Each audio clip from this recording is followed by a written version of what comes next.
I know all of us have had pain in our lives, whether that is a minimal headache, an ear infection, post-surgery pain, or even a little paper cut that stings. Pain can happen to all of us in kinds of ways, but luckily, thanks to science and medicine, there's a way that we can subdue that pain, so it isn't the main thing on our minds throughout the day. Today I will be discussing the drug ibuprofen and how it works on a human body to relieve pain. I know personally, I like to start my day by popping 2 pills of pain reliever. Can this be argued that I shouldn't rely on a pill to start my morning on the right foot? Yes, it can be, but I'm a pretty restless person and my body aches when I wake up, so I like to have that safety net. I know most of us are active, whether that means we attend the gym or in a club that has physical aspects or in a sport. With these, injuries and muscle aches are pretty common and bound to happen. And instead of toughing it out, I'm gonna use a reliable drug made for things like this. But again, it is all personal choice. I've been taking ibuprofen for years since I was a little softball player. And with that, I've had much research on any side effects that might come with it due to my amount that I take it.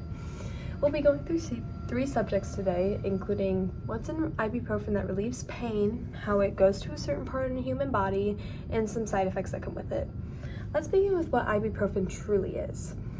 Ibuprofen has many things going on inside to go to areas of pain. It is included in the NSAIDs, which is like non-steroid anti-inflammatory drugs, so it's not a steroid. And it also programs your body to stop producing these things called prostaglandins, which I'm not very smart with my medical terminology, so I'm not really 100% sure on all these terms, but that's what they're called, which cause pain in certain areas. So things like ibuprofen are used to subdue those things, which typically cause pain. And now knowing what the aspect of ibuprofen is, and what is included to make you feel the effects, let's elaborate on how it can go to like a certain part of a human body that's inflamed. As I mentioned earlier, pain can be pretty much anywhere in the body. When the medication is taken, and that can be by pill, liquid, powder, tablets, the medicine gets absorbed into the small intestine and it goes into the bloodstream. And from there, it will go pretty much to where the pain radiates on the body, just based on wherever you think it should go to, which is why you take it in the first place. Is it always guaranteed to relieve all the pain? No. Can it happen? Yes, depending on the amount of pain you're feeling, but it should be able to subdue the irritation with an eventual wear-off period based on how many you take, but there is a healthy amount that you should take based on your age, weight, medical history, things like that. And then ibuprofen taken with moderation does not have a lot of long life side effects. Arguably, about a bunch of people argue that Tylenol is the cause of autism. I'm here to clear up that it is not.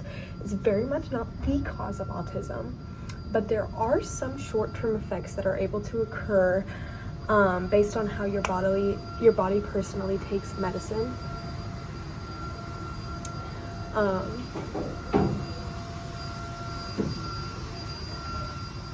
And things like this can include like drowsiness,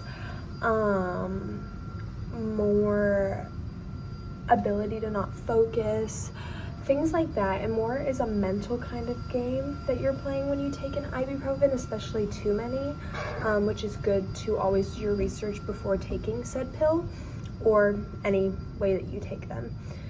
I hope what I talked about today gives you a better idea on how taking ibuprofen and pain reliever like acetaminophen or things like that in general can affect your body, or even just how you think about taking these certain things. Again, I'm not here to be like, don't do this, don't do this. It is all a personal choice. But personally, I enjoy taking the medicine because I prefer not to be in pain, especially when it can be easily cured without a bad negative impact on my body, because my body takes medicine pretty well. But again, it can be all based on personal choice. But I hope the next time that you take maybe an ibuprofen, you think about these things and how it can affect your body physically. Thank you.